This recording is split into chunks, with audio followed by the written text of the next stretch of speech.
पुण्याच्या भिगवण येथील बहुचर्चित कथित अपहरण प्रकरणाला आता एक मोठं आणि धक्कादायक राजकीय वळण लागलं आहे। या प्रकरणातील आरोपीला नेमका कोणाचा राजकीय वरद हस्त आहे यावरून आता थेट महायुतीतच वादाची ठिणगी पडण्याची शक्यता आहे। सुरुवातीला या प्रकरणात भाजप आमदार राहुल कुल यांचं नाव समोर आलं होतं, पण आता या प्रकरणातील मुख्य आरोपीच्या चुलत्याचे थेट राष्ट्रवादीचे मंत्री आणि बड्या नेत्यांसोबतचे फोटो व्हायरल झाल्याने एकच खळबळ उडाली आहे। काय आहे हा नवा राजकीय ट्विस्ट?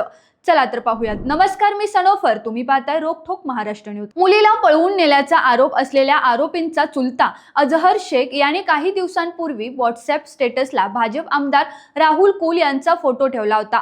आमदार साहेब आपल्या पाठीशी आहेत असा दावा त्याने केला होता। एवढंच नाही तर पीडित मुलीच्या आईनेही आमदार राहुल कुल यांच्यावर थेट आरोप केले होते।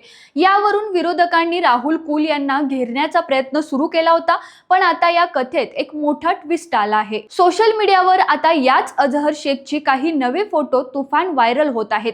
धक्कादायक बाब म्हणजे हे फोटो चक्क राष्ट्रवादीचे मंत्री दत्तात्रय भरणे आणि भाजप नेते हर्षवर्धन पाटील यांची कन्या आणि जिल्हा परिषद सदस्या अंकिता पाटील यांच्या सोबतचे आहेत। या फोटोमध्ये अजहर शेखला वाढदिवसाच्या शुभेच्छा दिल्याचा उल्लेख आहे, तर मंत्री दत्तात्रय भरणे यांच्या सोबतचे फोटोवर हॅपी बर्थडे सरपंच असं लिहिलं आहे। या व्हायरल फोटोंमुळे आता नवं राजकीय वादळ निर्माण झाला आहे। ज्या अजहर शेखचे भाजप आमदारांशी संबंध जोडले जात होते त्याचे आता राष्ट्रवादीच्या मंत्र्याशीही जवळीक असल्याचे फोटो समोर आल्याने महायुतीतील नेत्यांमध्येच यावरून अंतर्गत वाद उफाळण्याची शक्यता निर्माण झाली आहे। आता तुम्हाला प्रश्न पडला असेल की हा अजहर शेख नेमका आहे तरी कोण? तर भिगवण अपहरण प्रकरणातील मुख्य आरोपी जहीर आणि आयाज शेख यांचा हा चुलता आहे।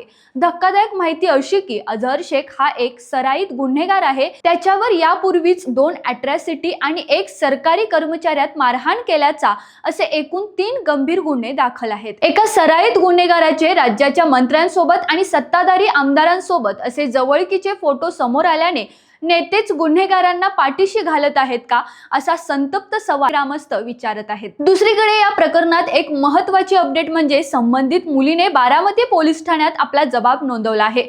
सध्या ती मुलगी तपासासाठी पोलिसांच्या ताब्यात आहे। हे खरंच अपहरण होतं की ती स्वतःहून निघून गेली होती हे आता पोलिसांच्या पुढील तपासातून स्पष्ट होईल। पण तुर्तास या कथित अपहरणापेक्षा प्रकरणाला आलेला राजकीय रंग अधिक गडद होताना दिसत आहे।